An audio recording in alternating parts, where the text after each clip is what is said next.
আসসালামু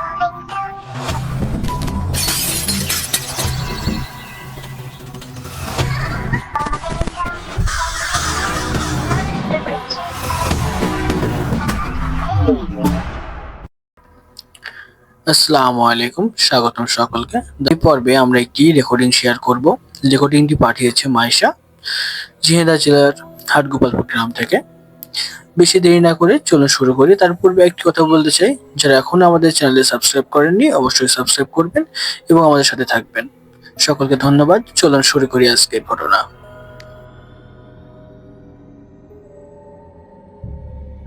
শুরুতেই আমি আমাদের গ্রামের বর্ণনা দিই, না হলে অনেক কিছুই বোঝা যাবে না। আমাদের গ্রামের দুই পাশ দিয়ে দুইটা লম্বা আর অনেক চওড়া বিল। সেই দুই বিলের আর গ্রামের মাঝখান দিয়ে চলে গেছে একটি মাটির রাস্তা। সেই মাটির রাস্তা ধরে ঘেঁষে গ্রামের ঠিক মাঝখানে একটি বাজার, সেখানে কিছু দোকান আর ছোট একটি মাঠ। সেই মাঠে সপ্তাহে 2 দিন হাট বসে। আর আমাদের বাসায় যেতে হলে সেই মাঠ ঘেঁষে চিকন ঢালু রাস্তা ধরে বিলের দিকে যেতে হয়। একদম বিল ঘেঁষে আমাদের বাড়ি। আমার আব্বুরা 6 ভাই 3 বোন। আমার আব্বু ভাই বোনের মধ্যে সবার ছোট। আমার যেই বড় আব্বুর সাথে ঘটনাটি ঘটেছে, তিনি ভাই বোনের মধ্যে অষ্টম। তার সাথে যখন এই ঘটনাটি ঘটে তখন তার বয়স 20-21 বছর।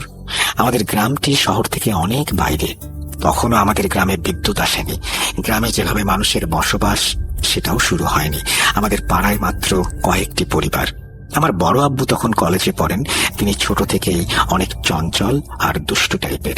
এই জন্য আমার দাদুর কাছে অনেক বকাঝকা আর প্রায় মার খেতেন। তবুও তিনি বদলাননি এতটুকু।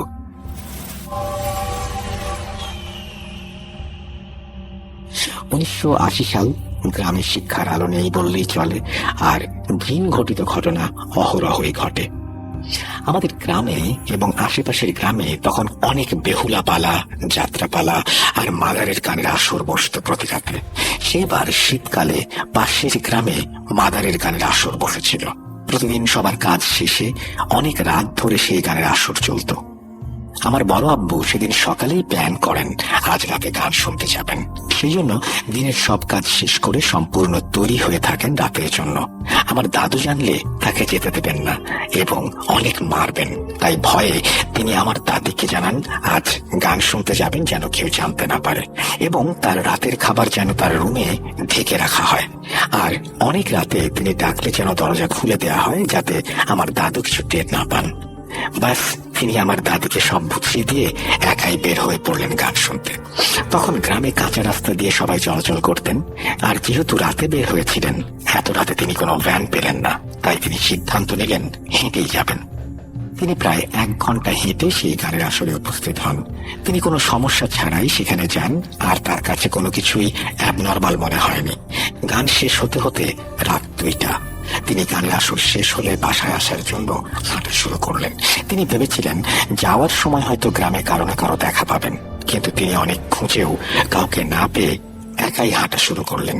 কিন্তু এবার আসার সময় কেমন যেন তার ভয় ভয় লাগছিল, গা ভারী হয়ে আসছিল। তাও তিনি সাহস রেখে হাঁটা শুরু করলেন। রাত তখন 3টা। চারিদিকে ধুধু অন্ধকার আর ঝিঁঝি পোকার ডাক, শিয়াল কুকুরের ডাক। রাস্তার ধারে তেমন কোনো বাড়ি নেই। এভাবে কিছুক্ষণ হাঁটার পর তিনি আমাদের গ্রামের সেই বাজারের একদম কাছে চলে আসলেন। তিনি বাসায় আসার জন্য সেই মাঠের কিনারা দিয়ে ঢালু রাস্তায় পা বাড়াতেই হঠাৎ খেয়াল করলেন এতক্ষণ তিনি যেই ঘুটঘুটে অন্ধকারে হাঁটছিলেন, হঠাৎ যেন সেই গা ছমছম করা অন্ধকার নেই। মনে হচ্ছে ভরা পূর্ণিমার আলোতে সব যেন ঝকঝক করছে। তিনি ভাবলেন তাহলে কি সকাল হয়ে গেছে? কিন্তু এত দ্রুত কিভাবে অন্ধকার থেকে সকাল হবে? তিনি তখনও কোনো ভয় বা ভয়ের মতো কিছু টের পাননি। হঠাৎ তিনি একটু দূরে কিছু একটা মুভমেন্ট ফিল করলেন, যেন অনেক মানুষ এক জায়গায় জড়ো হয়ে কিছু করছে, আর সেখানে যেন অনেক আলোতে ভরা, যেন অনেকগুলো সাদা ধপধপে বাল্ব একসাথে জ্বলছে। কিন্তু এটা কিভাবে সম্ভব? তখন আমাদের গ্রামে বিদ্যুৎ আসেনি, আর এত রাতে এত মানুষ কিভাবে আসবে এখানে? তার অজান্তেই যেন গা ঠান্ডা হয়ে আসছিল। তিনি তাও মনের মধ্যে একটা কিউরিওসিটি থেকেই সেই মাঠের দিকে ধীরে ধীরে পা বাড়ালেন। একটু সামনে এগিয়ে যেতেই তিনি দেখলেন এখানে সাদা জুব্বা টাইপের কাপড় পরা অনেক মানুষ সারিবদ্ধভাবে দাঁড়িয়ে আছে, আর সামনে লাশ দেখার খাটিয়ার মতো কিছু একটা আছে। তিনি ভাবলেন, এত রাতে এখানে কারা জানাজা পড়বে? আর আমাদের গ্রামে আজ কেই বা মারা গেল? কই, সন্ধ্যায় তো কারো মৃত্যু সংবাদ শুনিনি। তার মানে তখনও কোনো অ্যাবনর্মাল কিছু ফিল হয়নি। তিনি ভাবলেন, জানাজা তখন দাঁড়িয়েই যাই কাতারে। এইভাবে তিনি সেই লোকদের সাথে দাঁড়াতেই হঠাৎ খেয়াল করলেন পাশের লোকটা তার দিকে বারবার তাকাচ্ছে। তিনি ভাবলেন হয়তো পরিচিত কেউ হবে, এই ভেবে তিনি তার দিকে তাকালেন। কিন্তু তিনি যা দেখলেন তা কোনোদিন কেউ দেখতে চাইবে না। তিনি দেখলেন একজন বয়স্ক লোক, তার চেহারা যেন চাঁদের আলোর মতো, ঝকঝকে দুটো চোখ। তিনি ভয়ে যেন পাথর হয়ে গেলেন। কি করবেন কিছুই মাথায় আসছিল না, যেন পুরো শরীর শক্ত হয়ে গেছে। তার মুখ দিয়ে কোনো কথাও বেরোচ্ছিল না।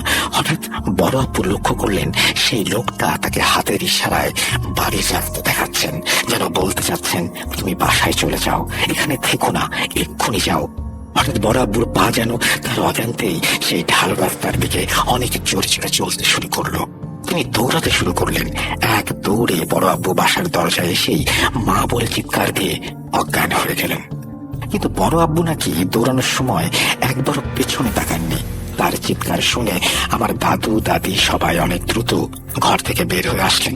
দরজা খুলে দেখেন বড় আব্বু অজ্ঞান হয়ে পড়ে আছে। সবাই তাকে ধরাধরি করে রুমে নিয়ে গেলেন। সেদিন রাতে তার আর জ্ঞান ফেরেনি। পরদিন সকালে যখন তার জ্ঞান আসে, সবাই জিজ্ঞাসা করেন কি হয়েছিল তার সাথে। বড় আব্বু সবাইকে সবকিছু খুলে বলেন।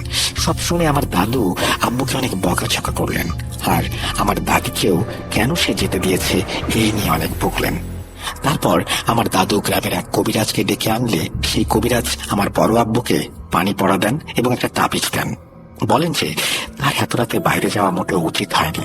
সেদিন হয়তো কোনো মুসলিম জিনের মধ্যে কেউ মারা গিয়েছিলেন, তাই তারা সেই দিন জানাজা দিয়ে সেই মৃত জিনের দাফনের ব্যবস্থা করছিলেন। তিনি আরো বললেন, আমার বড় আব্বুর কপাল অনেক ভালো, তাই একজন বয়স্ক ভালো জিন তাকে বাড়ির পথ দেখিয়ে দিয়েছে, তার জীবন রক্ষা করেছে। এই ছিল ঘটনা।